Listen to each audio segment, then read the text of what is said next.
Hey, welcome back, and let's talk about nasal breathing now. So nasal breathing, we are programmed as human beings to naturally nasal breathe.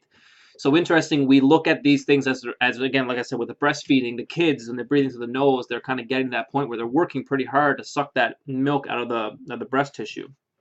So we're actually training to get that nasal breathing down pat.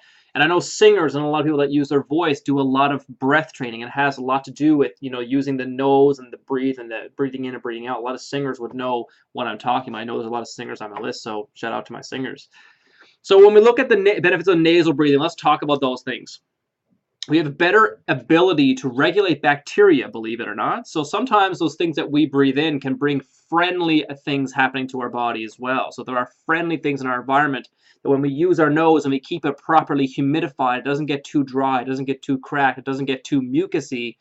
These are the things that can actually help bring friendly flora back to our nasal cavity. So how many of you are out there that have seasonal allergies, or you've got mold in your house, or you've got something like that that's driving your sinuses just absolutely crazy, and you're using those nasal sprays every single day? But I think one thing that's interesting, just breathing through your nose might be one of those things that you can do for a couple minutes a day to retrain yourself that may be able to help that symptom dramatically.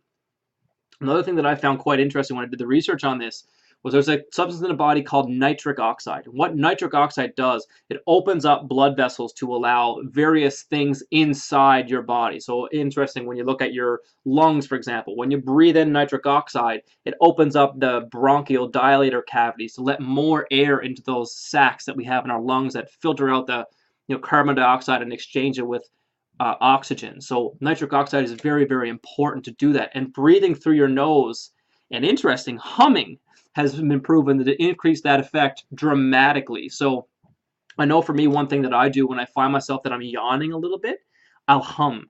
And when I find that I hum, usually when I hum, the yawning stops because I'm increasing that nitric oxide amount in my body to let my body actually get supercharged with oxygen all the while I'm breathing through my nose. So try that next time you get to the point where you find you're yawning a lot. Just hum. See if you can do it. It's a very, very cool exercise.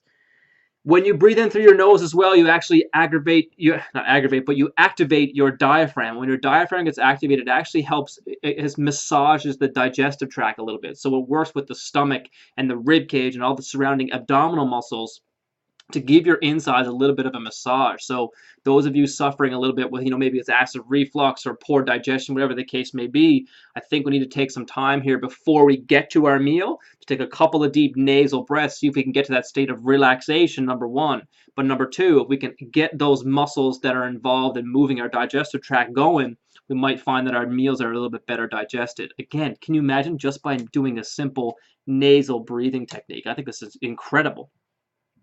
Lymph drainage is another big one that I see. And lymphatic system usually drains into the deeper parts of the body, and the lymphatic system works with gravity. So the more that you stand up, the more that it drains.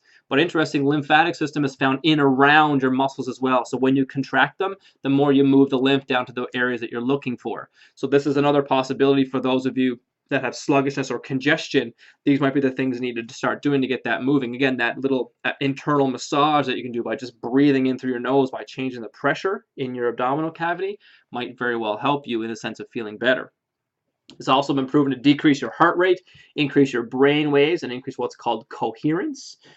We also see shorter recovery times coming back from activity. So I know myself, I'm a weekend warrior squash player. So I know when I'm getting tired and fatigued, I'll take 4 to 5 big, deep inhales through my nose and a lot of big exhales through my mouth just to get the carbon dioxide out and pull in that fresh oxygen through my nose to reset that system a little bit. It really does work really well for me. And I think we've seen in clinical studies that I just looked up here, we can see 50% reduction in the fight or flight response, and that's your stress response. So that's amazing. So looking at it a lot now, they did exercises to do this. So it was each group and each participant was tasked with 15 to 20 minutes of deep diaphragmatic breathing per day, along with humming and other mouth exercises. And when they looked at them, they saw 50% reduction in cortisol and what's called sympathetic drive to our immune system based on doing these exercises. So really, really profound things here, people. So all that's the benefits of nose breathing. Can you imagine? So now I'm going to do some videos of how to teach yourself how to nose breathe. And yes, it involves taping your mouth shut.